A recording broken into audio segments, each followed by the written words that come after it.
So, think about it. What's the holy grail between somebody taking action or not? It's one word: certainty. When somebody is absolutely certain, the common word is believe, right? But you can believe at a general level, or you can believe with certain. When you're absolutely certain that if I do this, it's going to get that result, and that result's going to change my life, you'll do it. When you think it absolutely is not going to work, you're never going to do it. The middle no man's land of maybe it'll work, maybe it won't, that's the piece that kills people, right? So if it's a must for you, you got to make it work, right? In our case, right? That's an example. If it's not a must for you and you're not sure, you don't know what to do. So years ago, I'd look around and say, okay, how do people get themselves to follow through that haven't been following through? What's the difference? And I started interviewing hundreds of people, literally, and eventually thousands, because I had thousands of my events. So I'd ask the group to give me their feedback. And I came up with this model. It's like the holy grail of belief, or the holy grail of momentum. It's like the difference between what makes the rich get richer and the poor get poor, right? And the difference we all know is mindset, but like, how's that built? So this is what I did. I created stupid little 4 little boxes, and I'll scribble it here for you. You think about the first thing that determines whether you can do something or not, and I put that in this first box at the top here on the left side, and it's potential. Like, what's the potential of a human being? Like, when you guys started, you proved something no one had done in history. You ran the 4-minute mile, right? For golly knows how many centuries, they're trying to run a 4-minute mile. Roger Bannister does it. How did he do it? Do you remember? You did it in this industry, right? You made $1 million in a day. No one had ever done that in history, right? After you did it, a bunch of other guys are doing it because it became possible. Roger Bannister didn't just go physically practice. He made a shift in his head. He practiced in his head because he could never achieve it physically, so he had to change in his head first so that the result became certain enough he believed it, and then his body got him through. After Roger Bannister ran that 4-minute mile, within 2 years, 37 people ran a 4-minute mile. Wow. When no one in history had ever done it. Now here's how it works. The potential for anybody getting your product is extraordinary. They can do what you've done as much, more or less. They can do whatever they want to do. The potential's there. The market's proven that. Whether or not they tap into that potential has a lot to do with what action they take, which is the question you came to me with, right? Like, God, they all have potential, but they're not taking action. And we all know that the action they take is going to determine the results they get. That's pretty obvious. So most people have a belief about what their real potential is no matter what you tell them. And that affects how much action they take. And of course that affects the result. And then ironically, that result reinforces their belief. And then that belief affects it. So I'll give you an example. Let's say a person has unlimited potential, we all agree. But they take little action, little results. Why? Because they have to start with a problem with their belief. They don't believe it's really going to happen for me. Maybe for Frank Kearns because he's got the cool hair and stuff, or maybe it's for you because you're so driven, but it's not me. Maybe Tony Robbins because he's a freak, got these big teeth. Whatever their thought process is, right? They got this thing, right? But what happens is, if you believe that there's very little potential, how much action are you going to take? Nothing, little. And when you take little potential with a little action, what kind of results do you get? Lousy little results. And when you get little results, what does that do to your belief? You go, see, I told you this was a waste of time, told you this wouldn't work. And then what happens? You tap even less potential. You take even less action. You get even worse results, and your belief gets even weaker. And this sucker feeds on itself until you are in a downward spiral. It's poisonous. It's poisonous and it's self-fulfilling.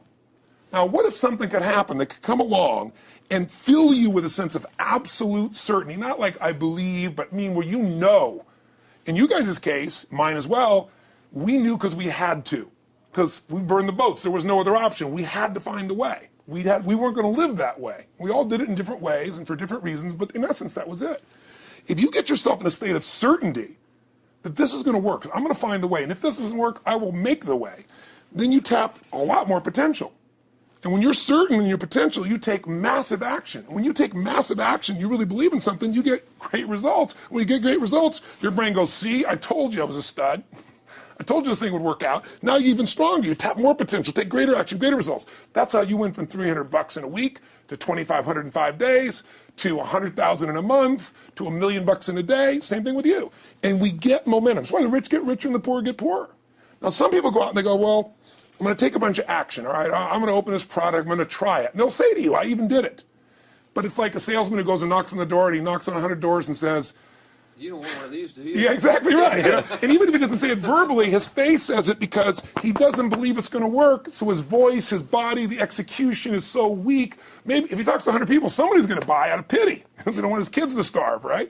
But he's not going to get the result. So the core difference in people is how do you produce certainty when the world isn't giving it to you? You go out and you try. In your case, you're 100,000 in debt and nothing's working. How do you keep yourself going? The way you did it, the way I did it, the way you're doing it, we may not have done it consciously, is we didn't change our potential. That was there. And it wasn't even taking more action. Taking more action with a belief it's not going to work, it's not going to change anything. We got results in our head that made us feel certain as if it had already happened. True or false for you? True. Right? So give me an example so people know I'm not just making this crap up. Well, I mean, just like when I had nothing, I already knew I was driving like Ferraris and Porsches and stuff because I always wanted those cars. I already knew I was going to have them. It was inevitable. Right. I inevitably, that was just my inevitable outcome. But how did you do that? Did you have a ritual? Did you think about it regularly? Was it one time you thought about it, or was it something you had an obsession towards? I had an obsession towards it. I mean, I used to work at a video store, which was the last job I ever had in my life. Thank God. And I used to go to work almost every day, and I used to bring 2 magazines with me to read on my breaks. Entrepreneur magazine, just to read about business and everything else, to read about what other people are doing, look for role models. And I used to carry an auto trader with me. And I used to look at Porsches that were for sale. Yeah. And people always used to ask me, what are you doing with that Auto Trader magazine? I'm like, well, I'm just picking out the Porsche that I'm going to buy. Right. Which probably got you a lot of crap. I did. People made fun of me. Sure. I actually had a boss at that job tell me, you really shouldn't do that to yourself, John, because it's very, very likely that is never going to happen. That it's very likely that you're never going to have that car. Yeah. That's the kind of belief he was trying to put in my head.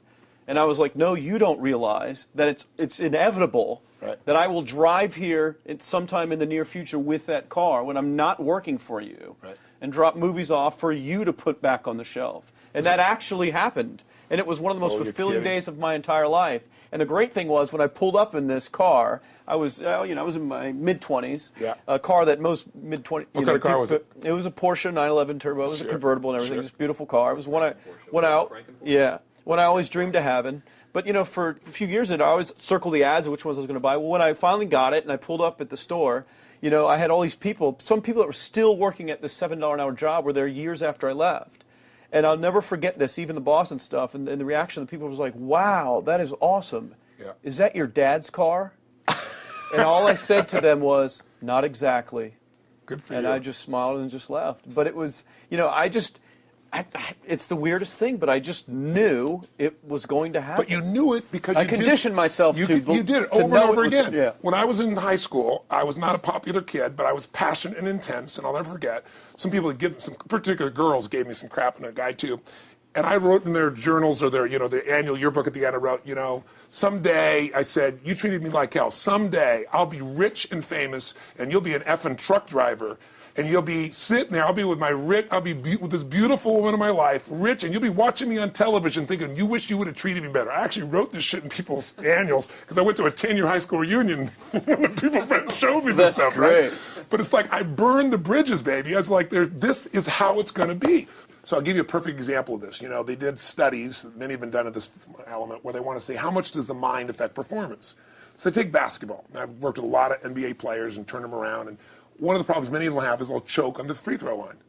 Well, everybody knows in that case, if you normally shoot really well and now you're not, something's interfering, something's getting in front of your state, some uncertainty, right? Obviously. So they take a group and say, we're going to make them better.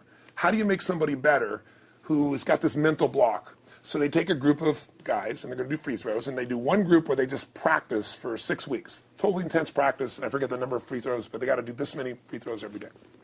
Take a second group, and they have them not practice at all. Obvious. And they take a third group and they don't let them touch a basketball.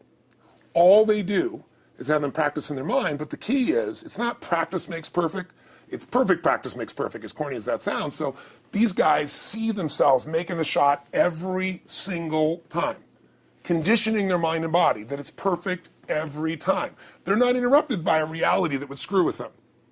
So at the end of 6 weeks, they tally it up, and now they give them a test to see who has the highest free throw percentage success. What do you guess it's going to be? Well, the obvious person says, obviously, it's not the guys that didn't practice, but which one is it, the mind, or is it the ones that actually practice? I'm assuming the mind. Yeah, you would assume it because it's true. Right. You intuitively know the truth, that practicing's not enough. It's getting yourself so certain so many times that now when you go to do it, there's no hesitancy, and you execute.